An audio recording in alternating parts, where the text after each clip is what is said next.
大家好呀，今天呢跟大家分享一下我们9月份的消费情况。9月份呢算是一个大大的超出预算的这么一个月份吧。我是在9月份过了生日，生日呢你就要出去吃饭，有生日礼物。但是我们家因为我是记账的嘛，所以就买给我的生日礼物，我也知道花费是多少。那其中一样生日礼物已经跟大家分享过了，就是我现在正在录影的这个新的手机，我们是买了 iPhone 13 Pro。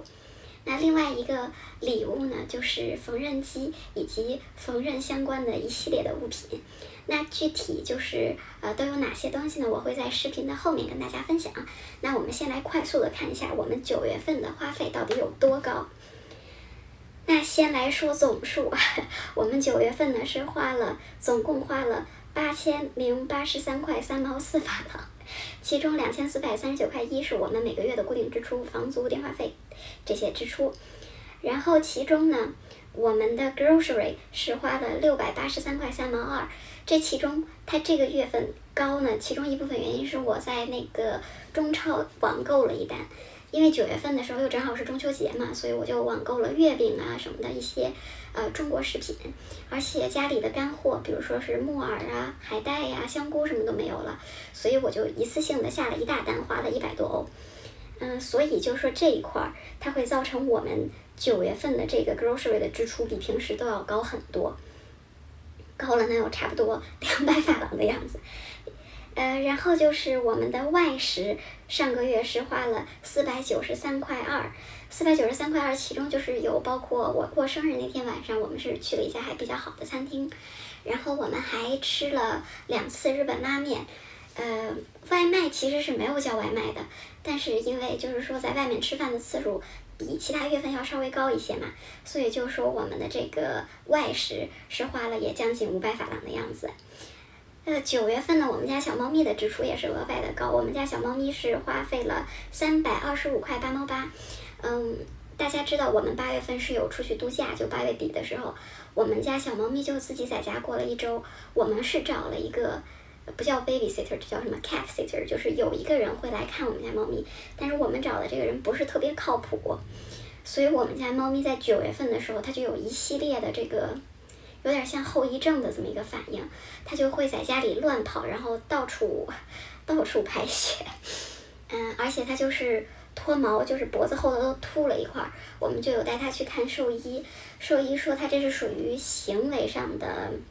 问题，就它的身体其实是没有问题的，但不知道为什么那次看完兽医回家以后，我们家猫又开始拉肚子，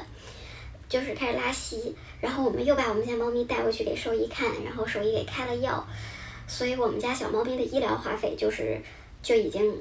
接近300法郎。然后我们怀疑它到处乱跑，可能是不太喜欢它的那个litter， 不太喜欢它的猫砂，所以我们又给它换了一个更加好一些的猫砂，也就会更加的贵一些。所以就上个月杂七杂八加起来，在小猫咪身上花了325块8毛8法郎。然后就是这个物品类的开销，物品类上个月是花了3102块5法郎，这个我一会儿再跟大家说具体的这些物品都有什么。非物品类的花销呢，也有1039块3毛4，这其中呢有500块钱呢是我的公交，这叫什么呀？公交的年卡。就是我是办了这边铁路系统的半价卡，但是你市内交通你拿那个半价卡是可以打折。因为我在市内，就是在我们这个坎通需要交通的时间还蛮频繁的，所以我就又续了我的年卡，这个是500法郎。那这非物品类的另外500多法郎呢，是我老公工作相关的支出，这个我们就不细讲了，但是这个账也是从9月份走的，所以我们非物品类的是花了1039块3毛4。那我们就具体说一说这个3000多法郎的这个物品类支出具体有什么。首先呢是有一本书，我老公买了一本书，花了27块1法郎。然后就是我的生日礼物了，我生日礼物手机呢，iPhone 它自己本身是1129吧，如果我没记错，然后我还买了手机壳，所以就是说在手机这项礼物的支出呢是总共花了1145块1毛6法郎。然后我的另外一项生日礼物呢，就是一个缝纫机，是盛家这个牌子的缝纫机。缝纫机自己呢是100法郎，但是缝纫相关的物品呢又花了100多法郎，就是缝纫这一块儿，我的这个新的兴趣爱好总共是花费了240块3毛1法郎。那这是这一块儿。再然后呢，就是我老公换了一个新的笔记本电脑，他之前的那个笔记本电脑就是性能有一点不太够用了，所以他就买了一个新的戴尔家的笔记本，是花了1631块1毛3。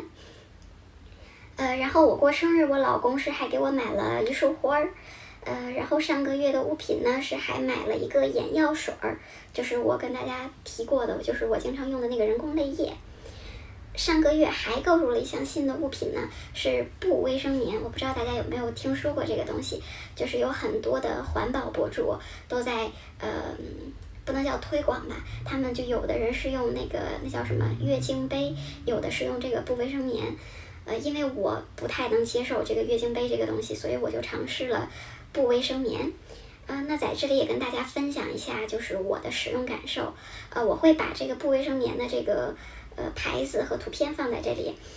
其实就是有很多就是这些环保博主推荐的牌子，我在这边是不太好买的，所以我最后没有办法，我就直接在德国亚马逊上搜了一个销量很好、排名也很靠前的这么一个牌子。那这个布卫生棉呢，我觉得100分满分的话，我可以给它打85分。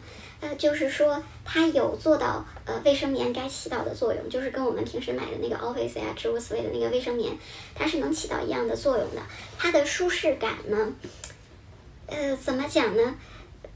我给大家看一下它这个实物，这一片是我没有用的，我是买了一个 set， 它里头是有7片吧，如果没有记错，这一片是我没有用，我想给大家展示一下。它这个呢，就是里面是这种有点绒绒一样的这个材质，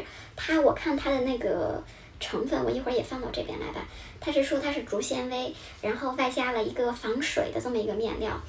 那这个就是从它的吸水程度上而言的话，我觉得是没有任何问题的。你像你晚上睡觉的时候戴它也是没有任何问题的，舒适度上也还可以。它的问题就是它中间是有一个有点像棉垫一样的东西吧，它是有一定厚度的，所以它就不会像我们那种一次性的那个卫生棉能做的那么薄。它主要就是我给它的扣分项呢，主要是它这个两侧，就是说，它是有一个暗扣的嘛，给大家看一下，它是有一个这样的暗扣，你就相当于是说把它这样扣起来，然后你的那个把它这样固定在你的内裤上，它就只有这一个位置。那我们平时用的一次性的卫生棉，它后头这一溜都是有胶的嘛，所以你贴在你的那个内裤上的时候，它就不会前后左右移动。但是这个呢，它就只有这一个扣把它给拴在上面，相当于，所以它就能上下滑动。而且如果是说你的那个内裤是比较宽松的那种，它后头它有可能会扭出去，就是你活动的那个姿势。不是很跟它没有很贴合的话，它会有位移，这个是唯一我觉得值得吐槽的部分吧。然后就是我个人不是特别喜欢它这种绒绒的这种面料。我看那个很多博主推荐他们是用那种有机棉的那种布料做的，我觉得在触感上可能会比这个要好一些。这个清洗其实还是挺方便的，你就用冷水，你是手洗也可以，机洗也可以，我都用过，我都试过，都还比较容易清洗。我会继续用下去吧。但是如果说大家能买到，就是说比这个面料更舒服的话，或者是说这个就是贴合的这个不是用摁扣的，或者是说它能多几排扣的这种，可以尝试一下。这个就是怎么说呢？做到了它应该起的作用，舒适度上我觉得是还可以再提高，整体感觉我觉得还可以，我会继续使用下去。那接下来就跟大家分享一下我的这个缝纫用品。那我买的这个缝纫机呢是盛家的8280这个系列，我之前是没有任何缝纫基础的，所以我就买了一个很大的缝纫机品牌，然后买了一个功能很简单的这么一个机器吧，它就是一个纯机械的，没有任何所谓的这个电脑程序之类的东西。我个人觉得还是挺适合新手的，它价格不贵，是正好100法郎，然后操作还比较容易，而且它是完全可以满足就是日常需求的。费了半天劲，终于把它拿出来了。这个是一个 warranty， 它这是只有2年的质保。我看那个 YouTube 视频上说，很多缝纫机都是25年的质保。这个就是我买的这个模型，就是很简单，功能比较少、比较基础的这种。说明书一会儿再看，这个是个什么？啊，这好像是给了一个，啊，这是给了一个罩子，防尘罩，还上面印着它的牌子。这个就是脚踏板啦，这个是什么架子？哎，不对，哎对，脚踏板和电源线。然后我们来看看这个东西它到底长什么样子。哒哒，哎呀，还放反了，这开箱开的，还很沉，我一个手也不好把它转过来了。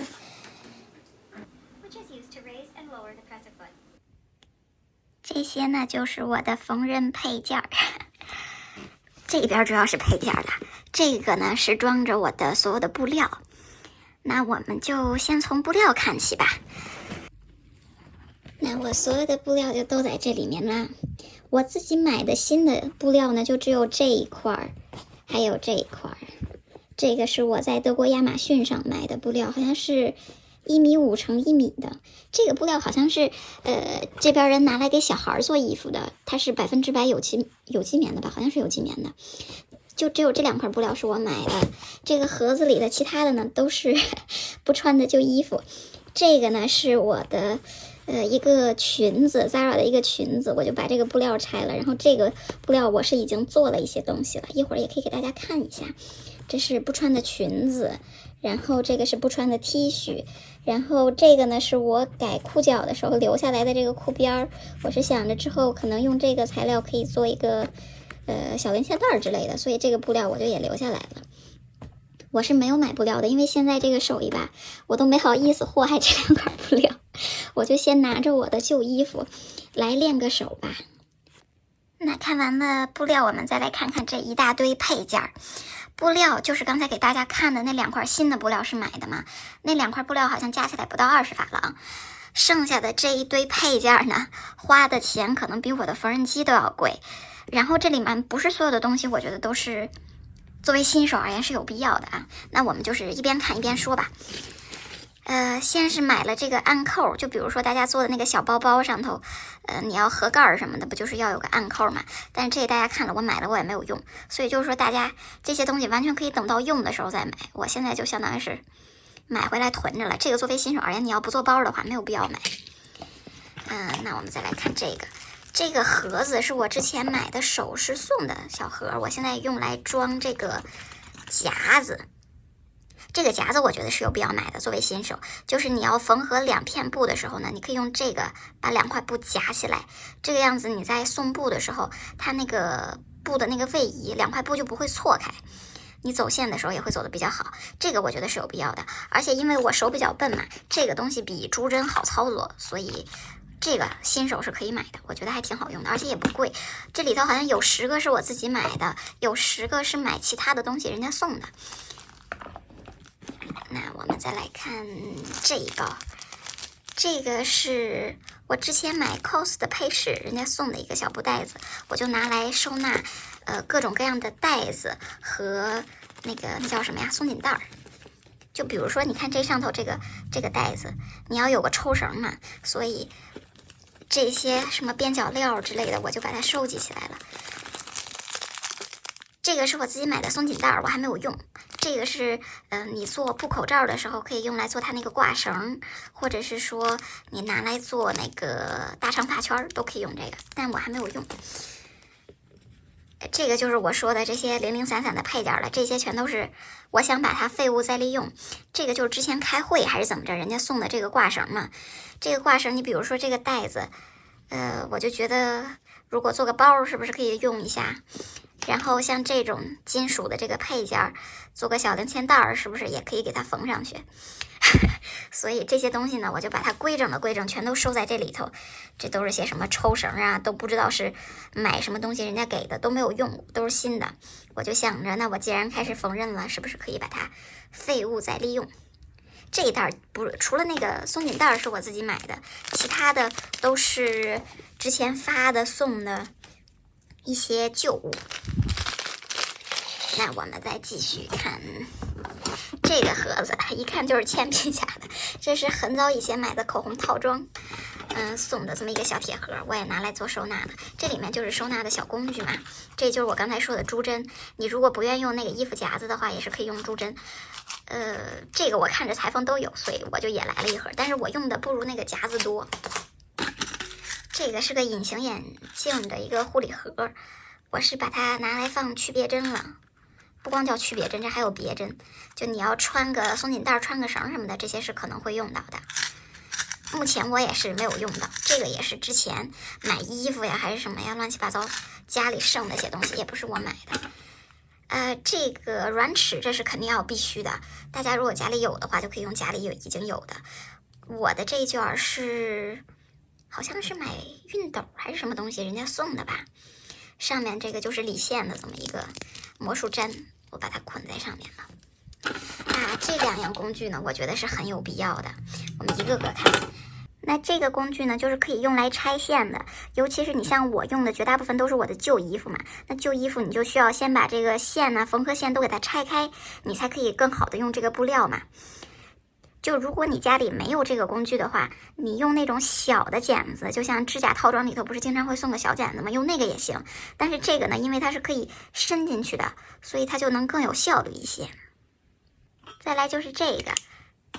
个呢就是一个小剪子，这个就是用来剪线头的，我觉得还挺方便的。我看有 YouTuber 说这个他觉得不如那个小剪子好用，我自己用的还是挺顺手的。这个当然如果你家里有小剪子的话，这个在初期你也是完全可以不用买的，就用家里的小剪子就好。那这一盒东西呢就已经分享完了。这个盒子的盖子，我平时在缝纫的时候会把它当做一个临时垃圾桶，就比如说你剪下来的些线头啊什么的，就可以临时放在这里头。我们接下来来看这一盒里面有什么。这个收纳盒呢，大家一看也都知道，也是买面膜的时候人家送的附带的这么一个包装盒。我呢也是拿来收纳缝纫的这些零零散散的东西。那这里面就是放的我的这个线，这个线呢是你可以把它用来缠线圈作为下线，也可以把它直接用来当做上线。这个线圈是我在瑞士买的，在 Miko 买的，这么一个线圈啊就要差不多8法郎，我觉得就还挺贵的。白色我觉得是用的比较多的颜色，所以买了一个还挺大的。然后你像彩色的这些线圈吧，我就觉得用的可能没有那么多，这些我就全都是在那个 AliExpress 上买的。这个线圈不是8法郎吗？这个在上面在 AliExpress 上买的，可能一个都不到1法郎，好像是70分，价格差的还蛮大的。因为这些颜色黑的可能用的还多一些，但是你像绿的、黄的这些颜色，可能就是作为明线用的时候概率不是那么多。然后我就随便买了点，这些也都没有用到，大家完全可以用到的时候再去买，没有必要说是提前买一堆，然后在这地方也是很占地方。这个是个缎带，这个是我放到这个盒里了，是因为我觉得缝纫有可能能用得到，但这个不是我最近买的，这是很早以前了。我跟我老公结婚的时候，觉得有可能会需要这些包礼物什么，买的也没有用。这个是个刀片，一会儿给大家看那个裁布刀的时候再跟大家介绍。这个扣子呢，也不是买的，都是衣服上给的那个备换的扣子，我就把它都收纳到这里头，和缝纫的东西放在一起。这个我还挺推荐的。这种这叫什么衣服贴吗？这不叫魔术贴，这东西学名叫什么呀？这个就是你拿熨斗一熨，它就可以把它粘到你的衣服上。如果你有素色的 T 恤啊，或者 T 恤上就是有个小洞，你希望遮一下的话，就可以用这种东西。我买了还挺多的，这个系列都是猫各种各样的小猫咪。然后我好像还买了，这是个金鱼，还买了个小鸟。就你如果家里有小孩啊什么的，你为了显示他的衣服跟别人衣服不一样，你也可以给他缝到他的校服上什么的。我就有几个这个，现在也没有用。这个也不是买的，这个是买首饰的时候人家送的，那叫什么擦银布还是什么，我就把它一块放到这里了。这个布可以用来干什么呢？就是我们用完缝纫机以后，你不是把缝纫机就放在那个地方吗？最好是把那个针落下来，我就会把这个垫到我的那个缝纫的那个针下面，那个针就会插到这个肺部上嘛，你在移动的时候那个针就不会晃动了，所以这个我就一块放到这儿。这是一个什么衣服上的一个链子，也是个配件。那这一盒呢，就主要就是些零零散散的线呐什么的东西。我们再来看看这个，这个呢就是已经绕好线的下线。这个我纯粹就是偷懒嘛，为了有各种各样的颜色，然后它是提前都绕好的。你买这个呢，它相当于是你也有了多余的这种绕下线的这个环儿，我觉得还是挺方便的。这个颜色现在是在我的缝纫机里面，我觉得还挺方便的，因为你有的时候可能是说要缝个什么东西，需要用不同颜色的线嘛，你也用不了很多，我觉得这个量就完全够用了。如果你发现哪个颜色用的很多的话，就可以买之前我给大家看的那个大线圈，然后再在这个塑料的这个东西上绕线就可以了。而且这还给了一个小收纳盒，我觉得还挺方便的。我们再来看看这个啊，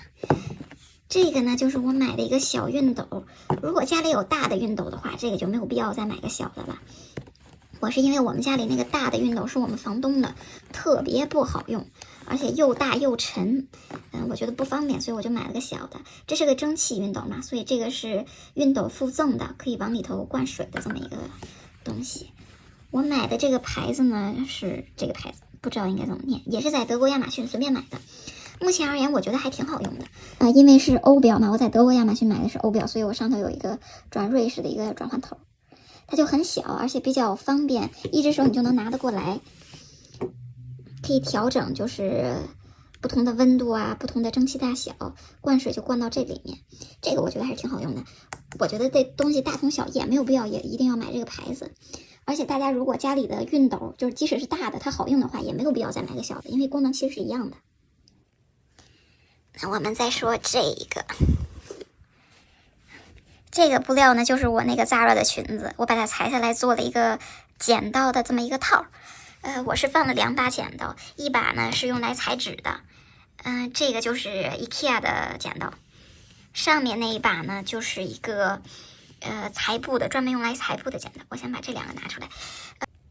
这个裁布的剪刀我觉得还是很有必要的，就是我们平时买的那个剪刀裁布它裁不了很整齐，这一把就是专门用来剪布的。我买的这个是双立人的，这把剪刀好像还挺贵的，好像是小30法郎吧应该是，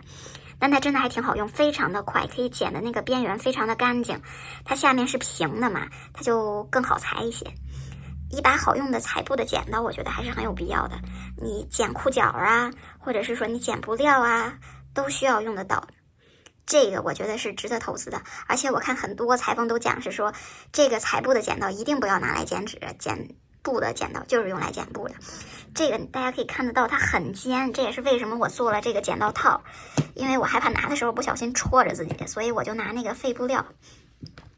拿我那个裙子的布料做了这么一个剪刀的套。我在这个套里面还放了这2样东西，这个是以前买东西人家送的一个簪子，但我觉得不好看。这个簪子特别好用的是，你像我们缝东西的时候经常要缝反面嘛，然后你是把它抽出来，就是你要把它翻过来，这样你才看不到针脚。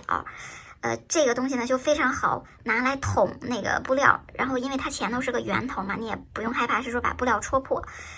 这个就是在布料翻面的时候用来把那个布料给它戳出来，我觉得很好用。那这个呢，就是可以画在布料上的这么一个笔，有很多颜色，而且也有很多不同形式。我这个长得是跟铅笔差不多的，用水一洗这个颜色就没有了。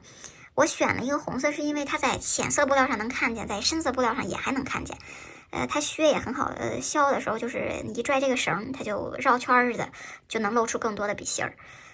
它画不了很细吧，但是你就是大体看个位置的话是可以的。再来就是这个尺子，这尺子没什么好讲的，就是你要裁线呐，或者是裁布料的时候，肯定是需要一把尺子嘛。就我这个我觉得还行吧，就比较大，比较沉，但是也还挺好用，因为它是透明的，所以你能看得到底下你的那个布料，没什么好讲的。这个是我跟缝纫机，不是缝纫机，说错了，熨斗一块买的。它就是，你熨衣服你不能直接在桌子上熨嘛，会烫坏的。这个就是一个防烫垫嘛，这叫，就随便买了一个，也还挺好用的吧。这个就是你在哪你都可以熨，随便把它铺到桌子上，然后你就在这上头熨你的衣服就好了，你就不用担心是说会不会把底下的木头烫变颜色了呀，诸如此类的这种。我们还剩下这个也是我的布料储备，在这个里头放不下，所以我就把它放到这里面了。这是我的一个羊毛的一个裙子，被我们家猫抓了一个洞，它是一个连衣裙，我是想能不能把它改成个半身裙，但我现在还不会车这种就是有弹性的布料，所以就是先放一放，等我技术水平到位了再来改这个。刚才那个刀片在哪来着？在这儿。刚才说的那个刀片呢，就是这个上面的刀片，这也是一个用来裁布的一个工具。我目前没有觉得很好用，我觉得还是我那个裁布的剪刀好用。我拿出来给大家看一眼啊。那这就是这个裁布刀，你把这个的按钮按下去以后呢，你一按这个东西，这个刀片它就可以出来，你就可以用来切直线。比如说你比着那个刚才那个大尺子，你就可以切出直线来。我用了2次，我觉得不好用哎。我是拿来切了那个牛仔裤的裤脚，因为我前段时间给我老公改了裤子嘛。这个切不太动，我不知道是不是因为这一片刀片钝了还是怎么样。我觉得没有那个大剪刀省事儿，那个大剪刀非常的快，就是效率非常高，2下就给它剪到头了。这个我可能是还没有发现正确的使用方法。新手的话，我觉得没有必要买这个。如果你有那个大剪刀的话，那就没有必要买这个了。这个刀片就是它的替换刀片，里头好像我也不知道是给了2个还是3个，就是可以把它换下来的。还有最后一个了，这个是和这个剪刀一块儿，不是剪刀，和这个裁切刀嘛，这叫什么呀？这个一块儿的。那个刀片你不是也害怕划伤桌子吗？这个就是裁切就可以在这上头切，你就不用担心划破桌子了。这个很沉，我觉得作为新手的话也没大有必要。如果说你要打版你要做衣服的话，那我觉得这个是有必要的。像我这个只是改个裤脚，做个小口罩，做个小发圈，目前这个阶段这个我也是没有用到。那以上就是我所有的缝纫用品啦，那大家下次见，拜拜。